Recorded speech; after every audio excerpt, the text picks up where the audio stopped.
Good morning, sir.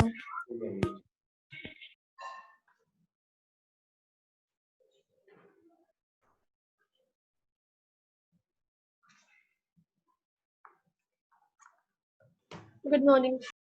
Good morning.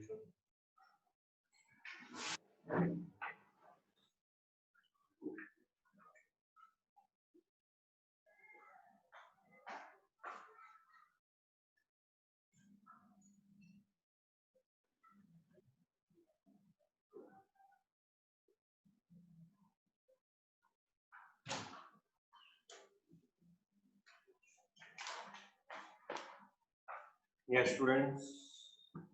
Good morning to all, and we are starting a chapter. Atom कर रहे थे हम. Atom. Yes, sir. Atom के अंदर हमने स्पेक्ट्रल सीरीज किया था. इसके अंदर मैंने आपको बाल्मर तक करवा दी थी ना. बाल्मर तक करवा दी थी आपको. उसके आगे मैं करवा रहा हूँ मुझे. बाल्मर तक मैंने आपको करवाया था, उसके आगे मैं करवा रहा हूँ.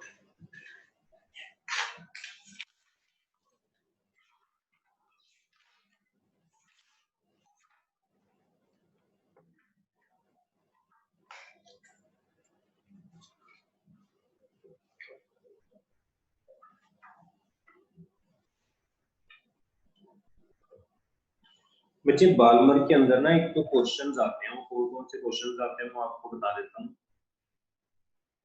ये पेपर में क्वेश्चंस पूछे गए हैं काफी, तो इनके बारे में मैं आपको बता देता हूँ.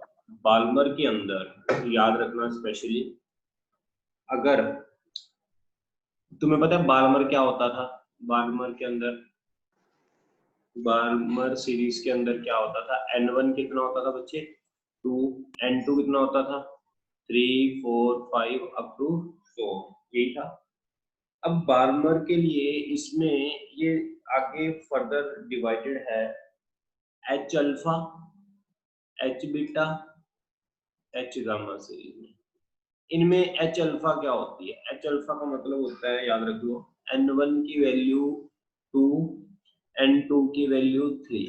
H बीटा का मतलब होता है N1 की वैल्यू 2, N2 की वैल्यू 4. H गामा का मतलब होता है N1 की वैल्यू 2, N2 की वैल्यू 5. ये याद कर लो बच्चों.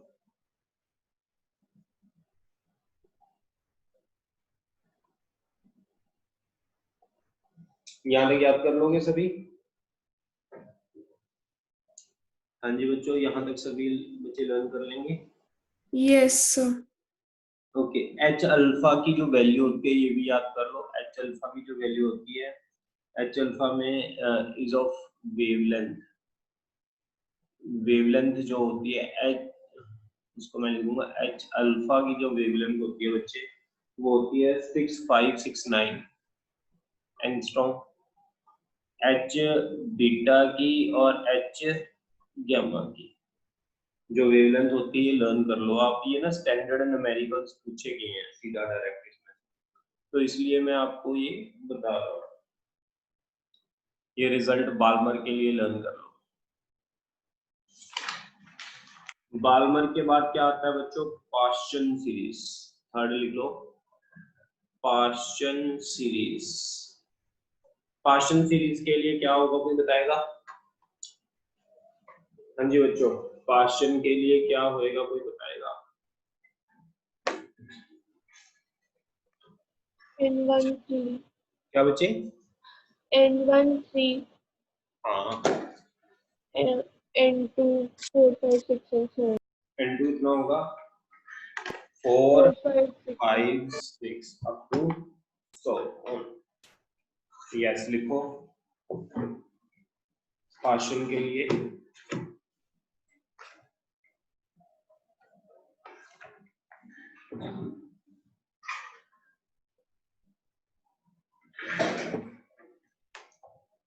हाँ जी बच्चों, इसके लिए लिखो क्वेश्चन सीरीज के लिए। emission spectral lines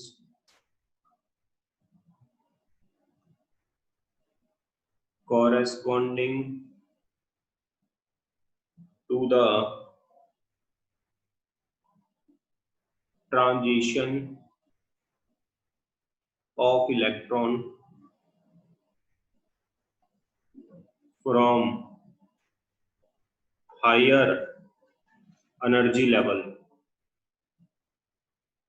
higher energy level कौन सा होता है? 4 5 6 up to so on to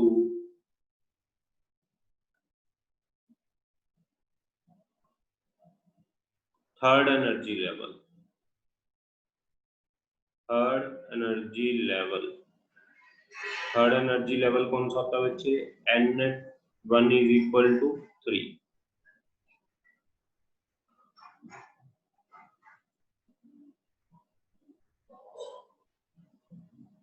तो इसके लिए हमारे पास 1 upon lambda is equal to R 1 upon N1 का स्क्वायर N2 का स्क्वायर, ये फॉर्मूला होगा।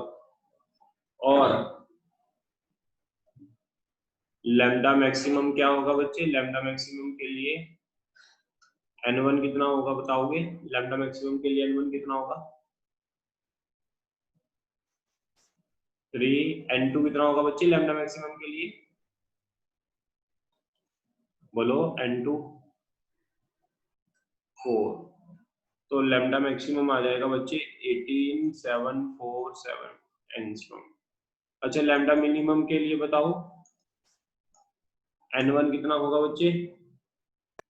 3 और N2 कितना होगा?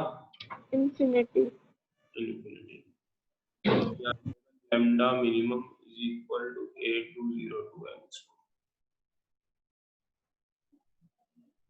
ये कौन से रीजन में लाई करती है ये आप याद कर लो। Lie in the infrared region, infrared region में ये लाई करती है। नोट कर लो बच्चों फटाफट।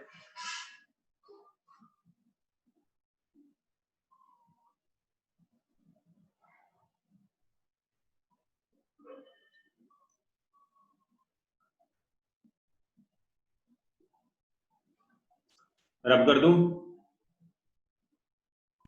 yes sir आगे बच्चे कौन सी सीरीज होगी? फोर्थ सीरीज का नाम क्या होगा? bracket हाँ, ब्रैकेट सीरीज। देखो fourth series Brackett series. Brackett series के अंदर N1 कितना होगा बच्चे और N2 कितना होगा? N1 होगा 4 और N2 कितना होगा? 5 6 7 अप टू 100। लैम्डा का फॉर्मूला क्या होगा? R 1 अपॉन N1 का स्क्वायर N2 का स्क्वायर। लैम्डा मैक्सिमम बोलो बच्चों कितना होगा? लैम्डा मैक्सिमम के लिए R1 कितना होगा? हाँ जी बच्चों, N1 4 का स्क्वायर N2 कितना होगा लैम्डा मैक्सिमम के लिए? 5। तो लैम्डा मैक्सिमम की वैल्यू निकाल लो 40516 एंगस्ट्रॉम। लैम्डा मिनिमम के लिए क्या होगा बच्चे? N1 तो N1 4 N2 infinity तो लैम्डा मिनिमम आ जाएगी आपकी 14572 एंगस्ट्रॉम। ये भी कौन से रीजन में लाई करती है? लाई इन इंफ्रारेड। फिफ्थ बच्चों, लास्ट पी फंड सीरीज, बताओगे n1 कितना होगा पी फंड के लिए, n2 कितना होगा? लैम्डा मैक्सिमम लैम्डा मिनिमम, बोलो कौन बताएगा ये? N1 5 n2 कितना होगा? 6 7 8 लैम्डा मैक्सिमम के लिए क्या होगा? n1 5 लैम्डा मैक्सिमम की वैल्यू आ जाएगी बच्चे आपकी 7 4 5 8 5 एंगस्ट्रॉम। लैम्डा मिनिमम के लिए बताओगे? n1 5 n2 infinity lambda minimum की वैल्यू आ जाएगी 518 एंगस्ट्रॉम।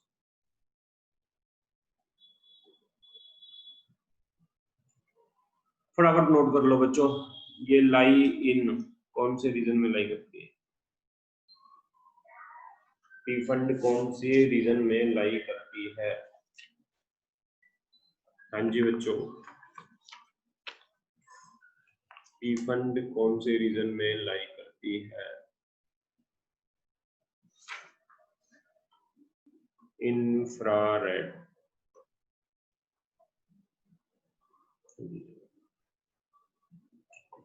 ये हमारा पूरा हो गया। अब मैं डायग्राम बना रहा हूँ इसकी। अब बच्चे मैं डायग्राम बना रहा हूँ।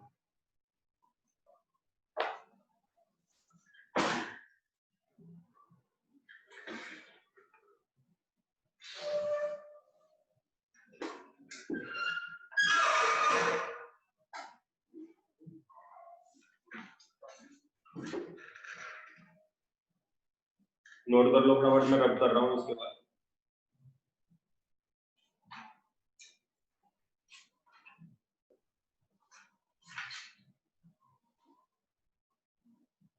हाँ जी बच्चों, हो गए यहाँ तक? रब कर दूं मैं इसको? yes sir okay. अब बच्चे एक बात और मैंने आपसे पूछनी है कि मेरे पास एनर्जी की वैल्यू तो बताओ फटाफट। एनर्जी की वैल्यू क्या थी? मैं इसको रब कर रहा हूँ।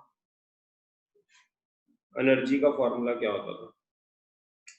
E n is equal to minus 13.6 n square electron volt, यही होता था क्या नहीं? बोलो yes जल्दी। sir हाँ? sir तो z yes sir ठीक है बच्चे, अब इसमें देखो, सर बीच में z स्क्वायर भी होता था। यहाँ पर जेड स्क्वायर भी था, यहाँ पर था Z square. yes sir 4 hydrogen atom, Z की वैल्यू कितनी हो जाएगी? 1। ये बन गया, ठीक है बच्चे। अब yes अगर n1 हो तो एनर्जी कितनी हो जाएगी? फर्स्ट ऑर्बिट के लिए एनर्जी कितनी हो जाएगी? 13.6 हो जाएगी। n2 हो तो कितनी हो जाएगी? इसको डिवाइड करो तो आ जाएगा 3.4 इलेक्ट्रॉन। n की वैल्यू 3 हो तो कितनी आ जाएगी?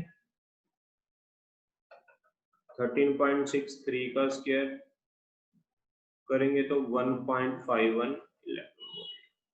n की वैल्यू 4 करेंगे तो कितनी आएगी? माइनस 13.64 का स्क्वायर 0.85 इलेक्ट्रॉन। अप टू सोन ऐसे चलते जाएंगे बच्चे। n की 5 की अगर मैं कैलकुलेट करूंगा तो वो कितनी आएगी? 0.54 इलेक्ट्रॉन वोल्ट। सो ऐसे चलता जाएगा बच्चे, बोलो जल्दी। yes sir yes sir अब बच्चे मैंने एनर्जी लेवल डायग्राम बना दी।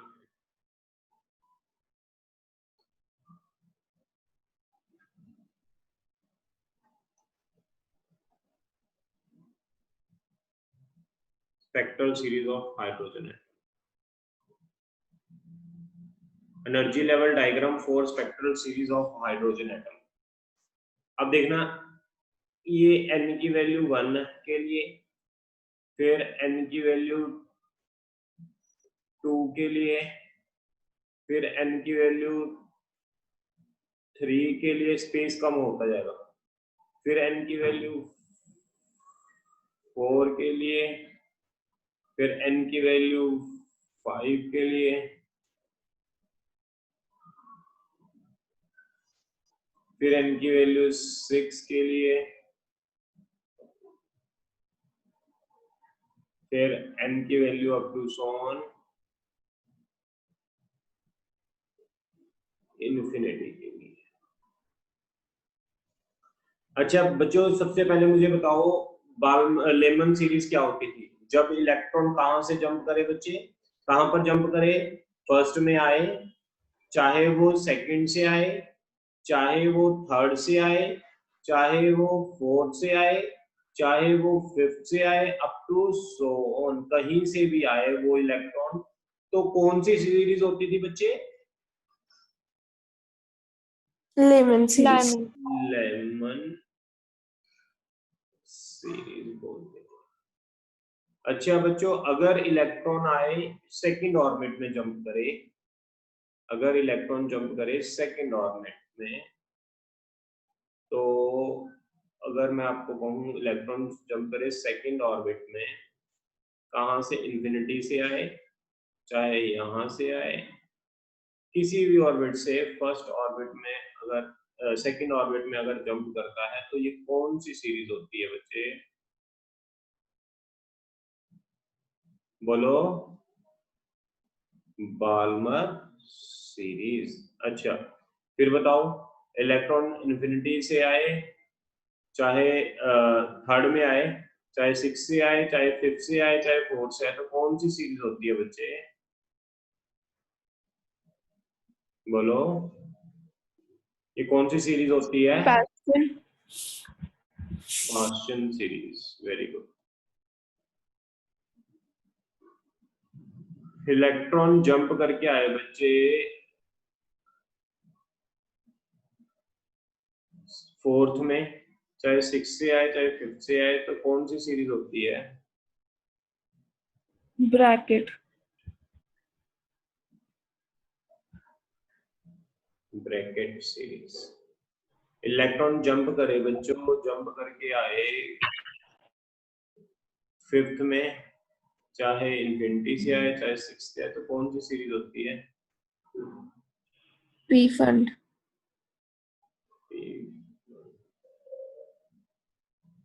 That's it. बताओ अगर कोई डाउट है। और this is the most important diagram. अब बच्चों एनर्जी लेवल बताओ, जब n1 था तो कितनी एनर्जी थी? -13.6 इलेक्ट्रॉन। जब n2 है तो कितनी है बच्चे? -3.4 इलेक्ट्रॉन। जब n3 है तो कितनी एनर्जी? हाँ जी, 1.51 इलेक्ट्रॉन। आप देखो, सबसे पहले तो इन दोनों के बीच का जो डिफरेंस है वो कितना है? बताएगा कोई? इन दोनों के बीच का डिफरेंस कितना है एनर्जी का? 13.6 में 10.2। Oh very. अब 3.4 से 1.1 का कितना है निकालना बच्चे? ये एनर्जी डिफरेंस निकालना जरा कोई। कोई निकाल सकता है बच्चों? निकाल ले।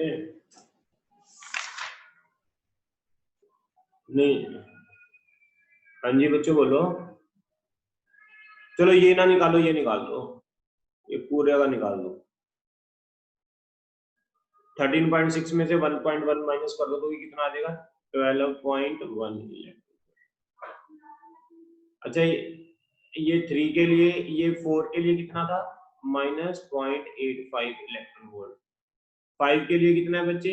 -0.54 इलेक्ट्रॉन वोल्ट। ठीक है। अच्छा ये बताना बच्चे, ये कितना है? ये वाला एनर्जी डिफरेंस कितना है इन दोनों का? बोलो। 12.75 इलेक्ट्रॉन वोल्ट। इन दोनों का बताओगे 5 और 1 का एनर्जी डिफरेंस कितना है? 5 और 1 का एनर्जी डिफरेंस कितना है? 5 और 1 का, हाँ जी, माइनस कर दो तो कितना आया बच्चों? सॉल्व करो जल्दी। लास्ट वाले का एनर्जी डिफरेंस कितना होगा पूरे का?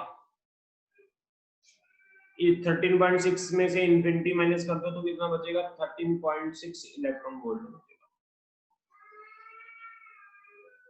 ये आ जाएगा लास्ट। नोट कर लो, ये मोस्ट इंपॉर्टेंट डायग्राम है बच्चों।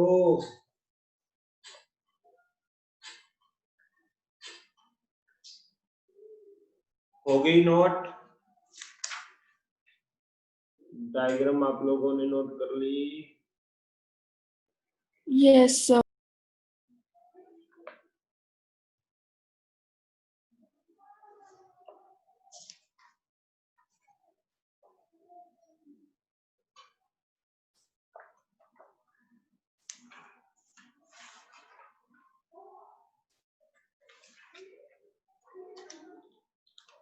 हाँ जी बच्चों, लिखो आगे इसके बाद।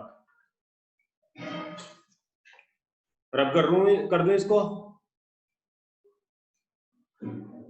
रब कर रहा हूं बच्चों। लिखो binding energy. Binding energy, binding energy क्या होती है? एनर्जी ऑफ nth ऑर्बिट क्या होती है बच्चों? -13.6 z² bye n² electron volt, यही होती है बाइंडिंग एनर्जी का। मतलब होता है अगर nth ऑर्बिट में इलेक्ट्रॉन ने रहना है तो उसको इतनी एनर्जी चाहिए। बाइंडिंग एनर्जी का मतलब उसको फ्री करना, यानी इस एनर्जी को जीरो करना। तो बाइंडिंग एनर्जी कितनी हो जाएगी nth ऑर्बिट की बच्चों, बताओगे? +13.6 z² अपॉन n²। इतनी एनर्जी अगर आप दोगे nth ऑर्बिट को तो नेट एनर्जी क्या हो जाएगी बच्चे? जीरो हो जाएगी। दोबारा फिर समझो, अगर nth ऑर्बिट में इलेक्ट्रॉन रह रहा है तो उसके पास इतनी एनर्जी होगी 13.6 z² n²। अगर मैं इतनी ही एनर्जी उसके अंदर प्लस कर दूं तो उसकी नेट एनर्जी क्या हो जाएगी? जीरो, और इलेक्ट्रॉन क्या हो जाएगा बच्चे? फ्री। यानी बाइंडिंग एनर्जी कितनी हो गई? जितनी एनर्जी nth ऑर्बिट के पास थी उसका opposite, that is called binding energy.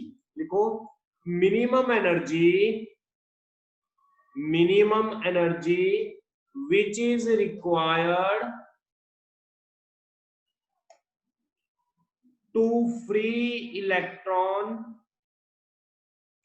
an electron from the atom is known as binding energy. इसको बोलते हैं बच्चे बाइंडिंग एनर्जी।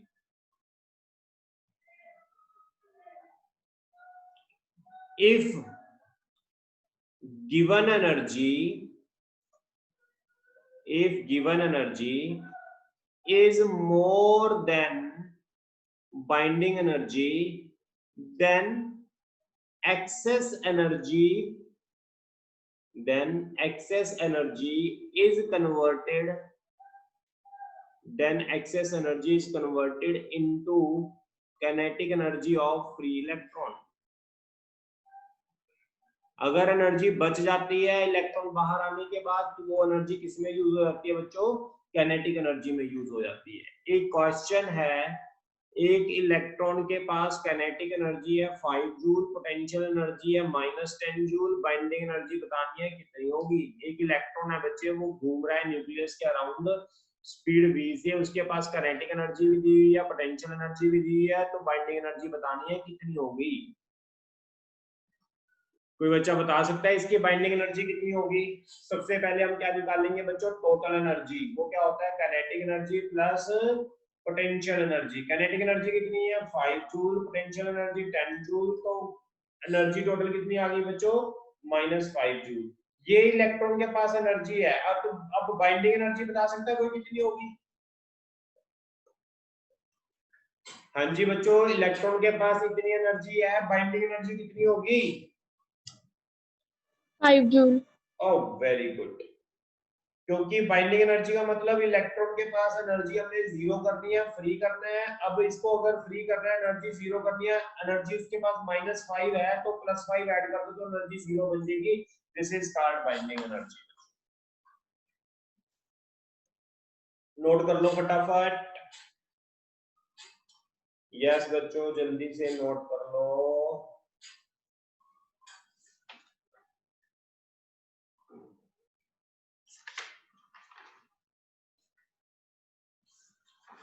नोट हो गया? Yes sir. रब कर रहा हूं बच्चे मैं इसको। आगे लिखो, excitation and ionization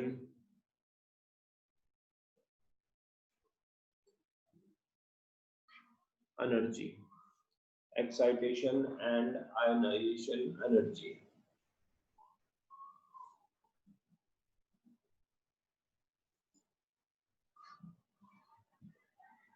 excitation and ionization energy. देखो बच्चे, अभी हमने ये डायग्राम बनाई थी, अगर आपको याद हो, N1 की वैल्यू ये N2, ये N3, ये N4, ये N5, ये N6 up to so on N infinity. अच्छा बच्चों, इसमें बताओ, N1 की एनर्जी होती थी 13.6 इलेक्ट्रॉन वोल्ट, कितनी होती थी? -3.4 इलेक्ट्रॉन वोल्ट। ये कितनी होती थी? -1.15। ये कितनी होती थी बच्चे? 0.85 इलेक्ट्रॉन वोल्ट। अब टू सोन इन्फिनिटी की जीरो हो जाएगी। अब मुझे ये बताओ फटाफट, डिफरेंस ये कितना था? डिफरेंस, ये डिफरेंस कितना था? ये डिफरेंस कितना था? ये डिफरेंस कितना था? और ये पूरे का डिफरेंस कितना? जल्दी बताओ। हाँ जी, फर्स्ट वाला बोलेगा कोई? बच्चों फर्स्ट वाला 10.2 10.2 इलेक्ट्रॉन वोल्ट। सेकंड वाला 12.1 electron volt. 12.1 12.5 12.7 electron volt. Last वाला 13.6। इसको बच्चे बोलते हैं ground state, first excited state. इसको बोलते हैं second excited state. This is called third excited state. समझ आ रहा है कि नहीं? जहां N2 होगा तो उसका मतलब क्या है बच्चे? First excited state. जहां N3 हो तो उसका मतलब क्या होगा?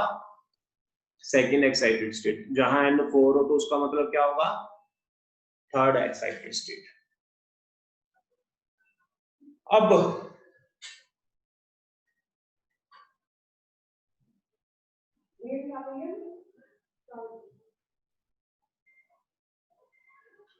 बच्चों समझो, अगर इलेक्ट्रॉन को मैंने ग्राउंड स्टेट से बाहर निकालना है,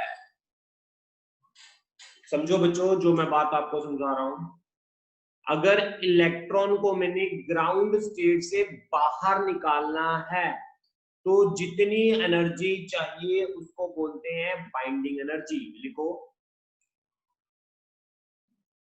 यहां पर लिखो बच्चे बाइंडिंग एनर्जी।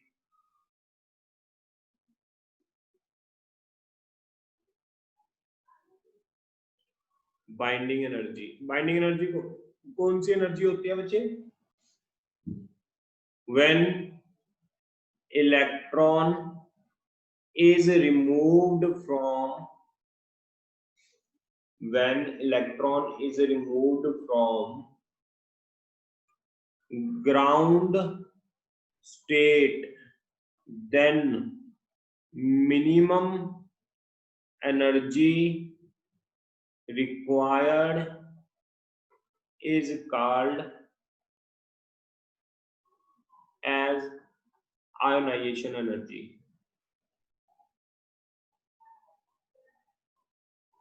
और बाइंडिंग एनर्जी, इसको बोलते हैं बाइंडिंग एनर्जी। लिख लो बच्चों,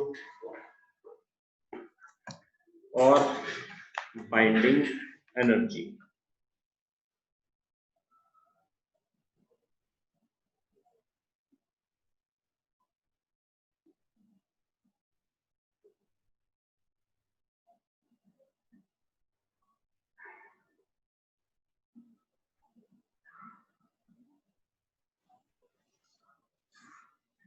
When electron is removed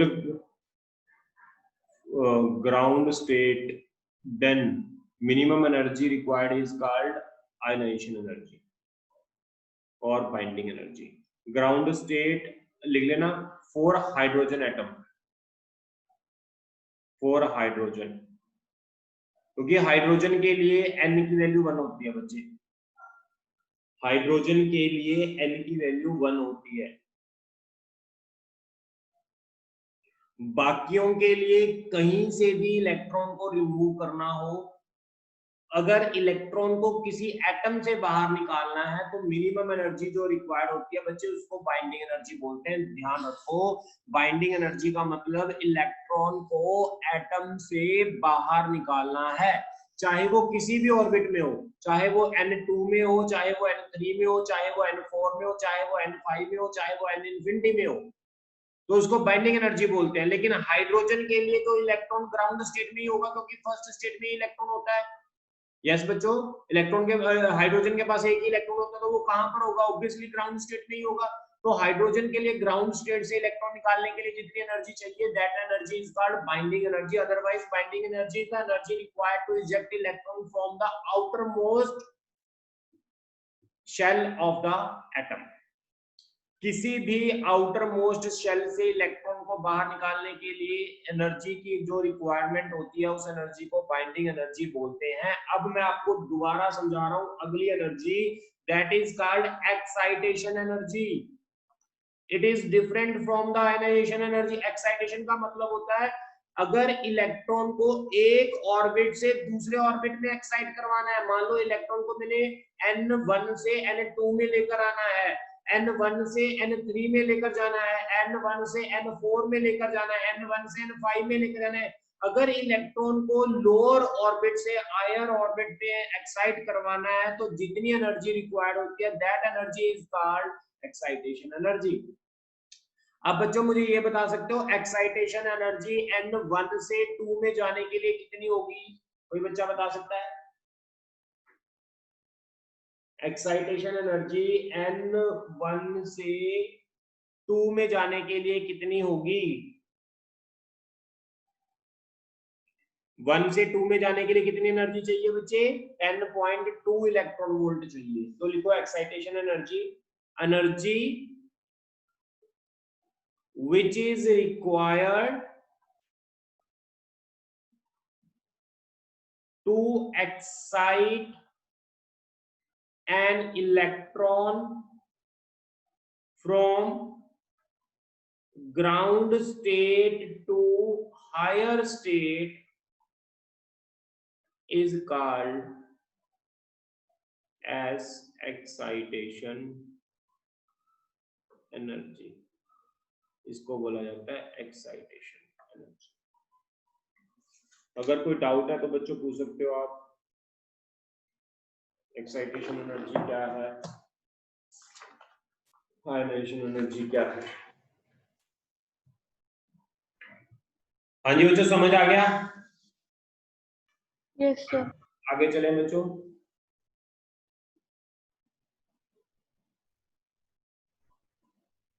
रब कर रहा हूं इसको, लिखो आगे है excitation potential and ionisation potential.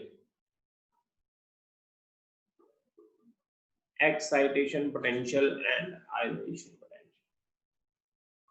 Excitation potential क्या होता है? Excitation energy over electron. बच्चों एक्साइटेशन एनर्जी को चार्ज से डिवाइड कर दो तो एक्साइटेशन पोटेंशियल आ जाएगा। एग्जांपल, फर्स्ट एक्साइटेशन पोटेंशियल कितना होगा? हाँ जी, excitation energy, first excitation energy बताओगे बच्चों? N1 से N2 में जाने के लिए कितनी एनर्जी चाहिए? 10.2। Oh very good, 10.2 electron volt. तो 10.2 इलेक्ट्रॉन वोल्ट चाहिए, E से डिवाइड किया तो कितना एक्साइटेशन पोटेंशियल आ गया फर्स्ट के लिए? 10.2 वोल्ट। कोई डाउट है? सेकेंड एक्साइटेशन पोटेंशियल बताएगा कोई? सेकेंड एक्साइटेशन पोटेंशियल, हाँ जी बच्चों। Third excitation potential 12.1 divided by E. 12.1 volt. 12.75 divided by कितना हो जाएगा? 12.75 इलेक्ट्रॉन वोल्ट अपॉन E से E कट गया 12.75।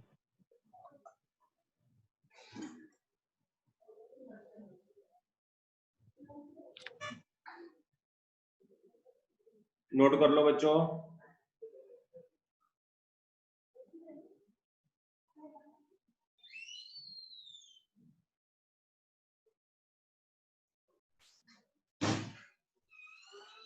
रब कर रहा हूं मैं इसको, रब कर रहा हूं बच्चों। आयोनाइजेशन पोटेंशियल क्या होगा? आयोनाइजेशन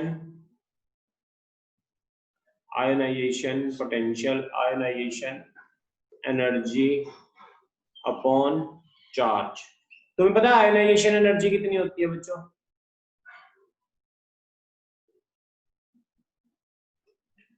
N1 से इलेक्ट्रॉन को मैंने फ्री करना है N इंफिनिटी तक। N1 की एनर्जी कितनी है बोलो जल्दी? 13 और इसकी 0। अगर मैं इसमें से माइनस करता हूं तो ये बन जाती है 13.6 इलेक्ट्रॉन वोल्ट। यानी हमें आयनाइजेशन एनर्जी, अगर मैंने इसको इलेक्ट्रॉन को बाहर निकालना है ग्राउंड स्टेट से हाइड्रोजन एटम के लिए, तो मुझे कितनी आयनाइजेशन एनर्जी की रिक्वायरमेंट है? 13.6 इलेक्ट्रॉन वोल्ट अपॉन E। तो आयनाइजेशन एनर्जी आ गई, आयनाइजेशन पोटेंशियल आ गया, सॉरी बच्चों,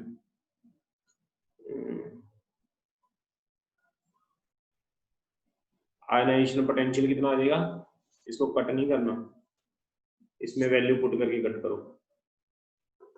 13.6 इलेक्ट्रॉन वोल्ट अपॉन E से E कट गया तो आयनाइजेशन पोटेंशियल आ गया 13.6 वोल्ट।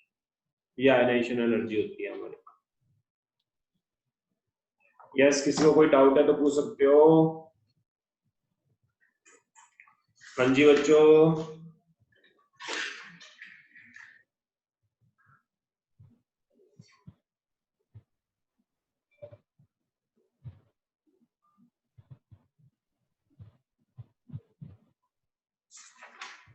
हाँ जी बच्चों, किसी को कोई डाउट है यहाँ तक?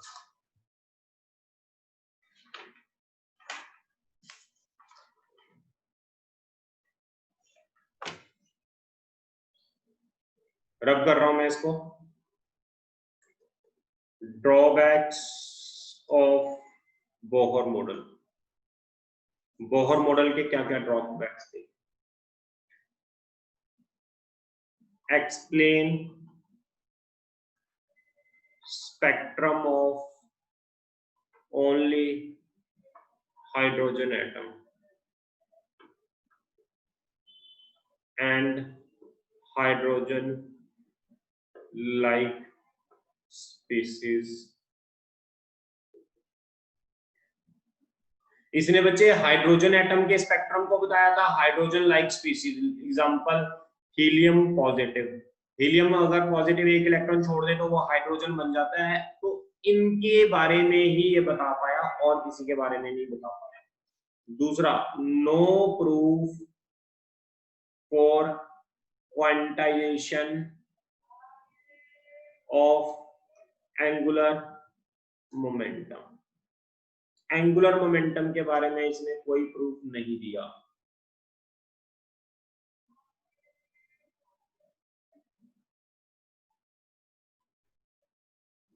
नॉट, बच्चों ये नोट कर लो, मीटिंग अपने आप कैंसिल हो जाएगी। अच्छा, आपने मुझे टेस्ट देना है वेंसडे को ड्यूअल नेचर का ऑब्जेक्टिव पैटर्न, याद रखना बच्चों, वेंसडे को dual nature objective pattern, not in accordance with dual nature. ये ड्यूअल नेचर को एक्सप्लेन नहीं कर पाया, दैट्स इट। वेंसडे को याद रखना ड्यूअल नेचर का ऑब्जेक्टिव टेस्ट होगा। ड्यूअल का सब्जेक्टिव हो गया, ऑब्जेक्टिव होगा। सब्जेक्टिव काफी बच्चों ने दिया नहीं है, तो आप आज